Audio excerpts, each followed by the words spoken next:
Y'all seeing this? Amari Stoudemire. Yes, that Amari Stoudemire is trying to get back. Didn't I not just see this man on the big three? I'm on the shot clock. Stoudemire goes. Baseline. Oh, he said, give me that. And see, look, I would love to see a stat come back. We all love stat. If you're a Knicks fan, you love stat for at least the first half a season that we had him.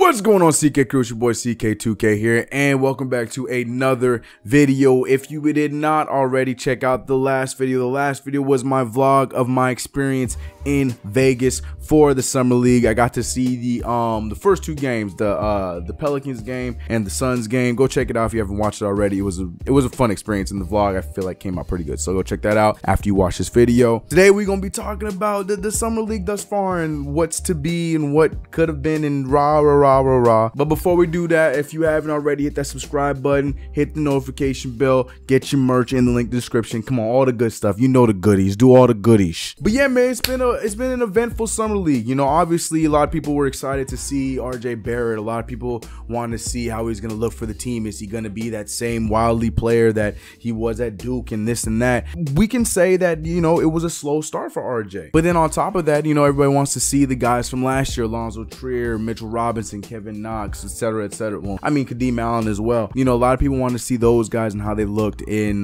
their follow-up year. And you know, they looked, every single one of them looked exactly like how they left off. I mean, besides Kevin Knox looked like he just took another step. But we're gonna get into that in later on this video. But let's talk about our rookies. Iggy, who I call Iggy B. I think I got his name down. Ready? Okay. Ignas Brazdeikis. Yeah. Tell me if I said that right in the comments below. And RJ Rowan Barrett Jr. RJ Barrett, our two rookies. And I gotta say, very impressed. Very impressed with Iggy B. That's what I call him. I know Iggy Pop's the name that's going around. Shout out to Terry and Trey with their rap. But I call Iggy B. That I like the name. It just rolls too perfectly. Iggy B. The kid is a hooper. The kid is a hooper, and I'm very excited for what he brings. It just adds to the already competitive training camp that I highly anticipate for us to have when the season begins. But yeah, he's a two guard that can probably play a little bit of three in some rotations, and he's definitely going to get minutes.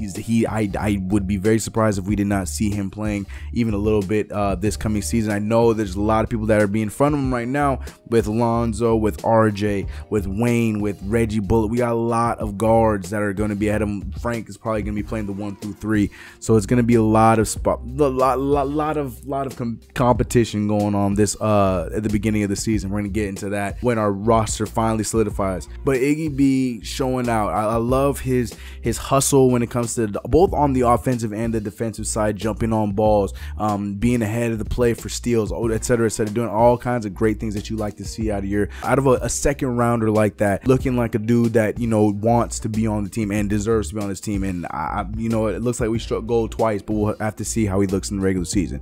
And then for our number 3 overall pick, the guy everybody wanted to see, RJ Barrett. Now, obviously, yes, he had a slow start. You know, his shot wasn't falling. But the thing is, it's the other things that I was looking at. I mean, in the first game, his turnovers were a little bit high. Second game brought it down a little bit. But then the last 2 games, he had 2 turnovers total in his last 2 games. In his 2 stronger games of the preseason, of the Summer League, excuse me. And those last 2 games to me seem to be, I understand, A, game 3 against the Raptors, we lost. And then B, game 4 against the Lakers, that team is just bad. But the thing is, the showing from both games, his efficiency and the player that I anticipate him to be, I think showed a lot more in those 2 games. And it still showed in the first 2 games, whether or not he shot well or not. You could still see the kind of guy he was. He stayed aggressive throughout the entire game. You could see him trying to change up what was not working to what does work in his game, and that was the ball moving aspect of his game. Still probably something that still needs to be worked on. He does hold the ball a lot. I know that a lot of you guys hitting me on Twitter and Instagram and here in the comment section on YouTube talking about his ball holding, and that is something that, you know, if you've ever watched his game, that is something that he do. It's a weird combination because he's a very good ball mover, he could play a little bit of point guard, but at the same time he also holds the ball a lot. It's very James Harden LeBron-esque, if you want to put it on any other player to understand how he runs is the point. But I gotta say, I was impressed with him. I liked what I saw out of him, especially in the last 2 games. But throughout the entire thing, I love seeing a guy that's hungry, and it's been a while since we've seen that from our team. I know a lot of people, giving flack to Kevin Knox and Frank Ntilikina, who are our last 2 picks. Kevin Knox being a laid back dude, and we're gonna talk about him in a second. Y'all know that's my guy, so we're gonna talk about Kevin in a second. But those guys are more laid back and let the game come to me type of dudes, compared to RJ Barrett and Iggy B are 2 dudes that are just very hungry and very aggressive from start to finish, and I love seeing that from these guys. So overall, throughout the entire summer league, I think RJ Barrett, and this is all top of my head, so please correct me if I'm wrong, but RJ Barrett only shot a combined 30% from the field, but he did end up averaging, I want to say, 14 points per game and around 8 point something boards per game. So it's like those are good stats for a 4-game showing against a bunch of other G leaguers or out of the leaguers that are trying to get in the league. I have no problem with that at all. Here's Barrett. Phoenix, Seattle, San Antonio. There you go. Play like that. Don't worry about shooting. And Iggy B, I think, averaged around 17 a game, looking great. I think he shot the second highest percentage behind Mitchell Robinson. Mitchell Robinson, I know this one off the top of my head was 84% from the field, 86, 84, one of those two.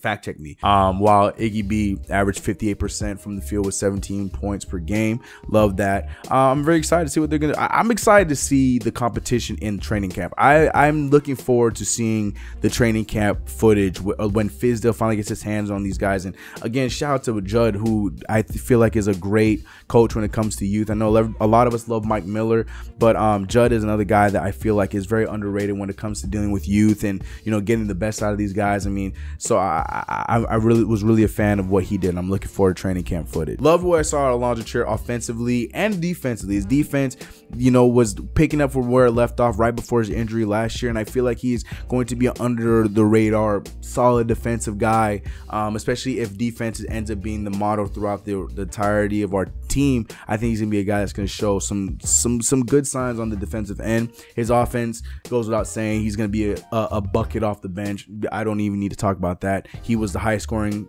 player on the team on that Friday night game before he was deactivated for the rest of Summer League. It looked good. But we all know my one big problem with ISO Zoe, and that is that first part of his nickname, the ISO part. Yeah, I feel like, as much as he helped us throughout that entire game, the same thing that helped us hurt us for that game. We lost ball because we were doing so great at it was just everyone was just going in, moving the ball, defensive, aggressive.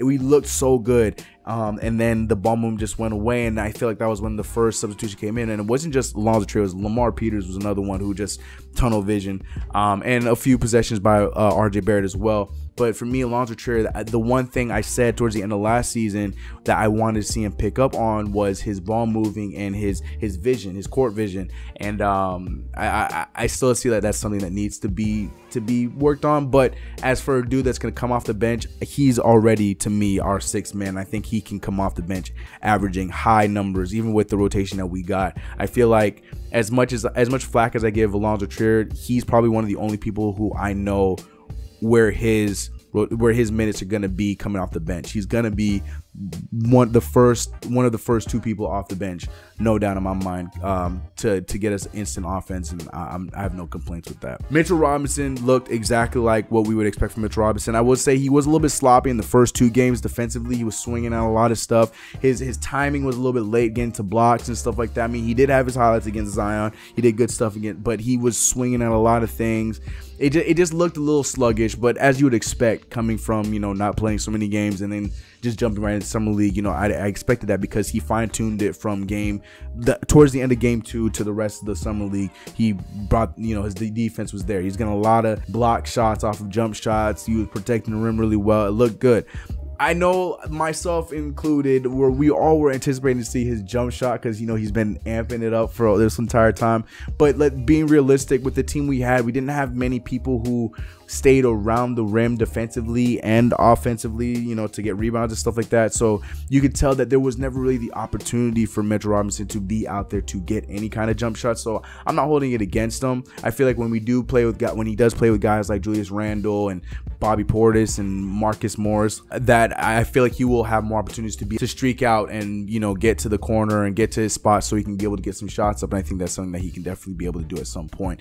But other than that, man, you know, going out there and being in the top 5 in rebounding in Summer League, he averaged, I want to say, 12.8 and 11 boards. Like I said earlier, shot over 80% from the field. He averaged almost 4 blocks once again.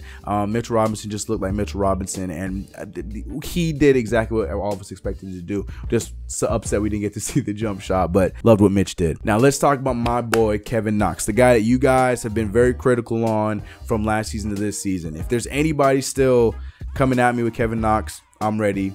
I'll meet you in the comments. But Kevin Knox, wholeheartedly to me, was the guy this year in Summer League. I think, and especially in the first 2 games, he came out guns blazing to a point where he was shooting 50% from the 3-point line. 50% from 3. I understand it's 2 games, but to still do that and shooting at 5 to 6 3-pointers a game is incredible. I don't care who you are. He did have a problem with both game 1 and game 2 of having a great start and then just disappearing in the second half. Partially Kevin Knox's fault, also partially whoever's handling the ball's fault. RJ, Kadeem, Lamar Peters, you can blame any of them. I'm gonna give more of the blame on Kevin Knox, because he should have been more aggressive, and he was. He flipped that around in that Raptors game to the point where he went to the free throw line 11 times and made 8 of his 11 free throws. 8 of his 11 free throws. That is something that I expect Kevin Knox to integrate into his game from not just Summer League, but from preseason to the regular season. That's something that Kevin Knox needs to do. Kevin Knox needs to be more aggressive, as we saw in this Summer League, in getting to the line or getting to the cup to get to the free throw line, because he can do that. With his length, he has that ability to draw fouls easily, just because people are gonna come short trying to block his shot. And there's so many ways that he's going to be able to get to the free throw line and be able to do all the other things that he does so well, so effortlessly. And it was just so nice to see. And then even in game 4, when he was the game high scorer, having 25 points, he went to the free throw line 12 times and hitting 9 of his 12 free throws. So it's like both times, those are the type of Kevin Knox games that I'm really looking forward to, and I'm thinking that is something that he can carry over. I mean, it's no secret that I'm a Kevin Knox fan. I got 2 Kevin Knox jerseys already. I got the Kevin Knox merch. Y'all know how I feel about Kevin Knox. It's because he's one of those guys that I feel like is going to turn into a great player, because he's a blank canvas right now, and he is a kid that's shown to be hungry. We saw the Knicks Instagram page dropping a whole video of him communicating and be the leader out there on the court, and that's the kind of stuff that is huge growth. And he's still only 19, so it's just, I have a lot of belief in the kid, and seeing him up his game in these ways. And also defensively, it was a little tick up, but he did a great job against Zion Williams. I know a lot of you guys want to follow, you know, Sports Center and FS1 or whatever you watch your sports on, Instagram, wherever, but outside of that one play, Kevin Knox locked up Zion Williamson. Prove me wrong. So I just love the overall game from Kevin Knox, and I'm really excited to see if he's able to, you know, mesh well with these guys. And I think he will be. I think he's going to be a great compliment to a lot of these guys that we have on the roster, because he likes to be outside in the first place. So he's going to be able to get that shot. And then there's going to be the opportunities where he's now going to have a lot more strength to get to the rim and get some fouls called on him, or get some good shots around the rim. We saw the floater. He has the ability to finish. We've seen that a few times in this last season. So I was excited to see him play, and he just looked very aggressive in those last 2 games. It was nice to see. We also saw him moving the ball, passing in the break. It was nice. It was nice. I understand it's Summer League, but it was nice to see. But let me know in the comments below, what were your highs, your lows of the Summer League so far. As of my recording right now, I don't think we made it into the consolation round, which starts tomorrow or today, whenever this is uploaded on Friday. But if that changed, awesome. I'm looking forward to seeing those games, but we'll find out here in a little bit. Much love to you guys. You know the deal. Follow me on my socials if you haven't already. Subscribe to the channel, drop a like, hit the notification bell, do all the good stuff. The link is in the description below for the merch. That is right, the New York Knicks, the CK Crew merch. We got more merch on its way before the regular season begins next year. So please, please, please go get that and let your boy know that you copped yourself some CK merch. I'm out of here. I'm gonna catch you guys in the next video. It's been your boy CK. You know what it is. Let's get it. Catch you guys next time. Peace.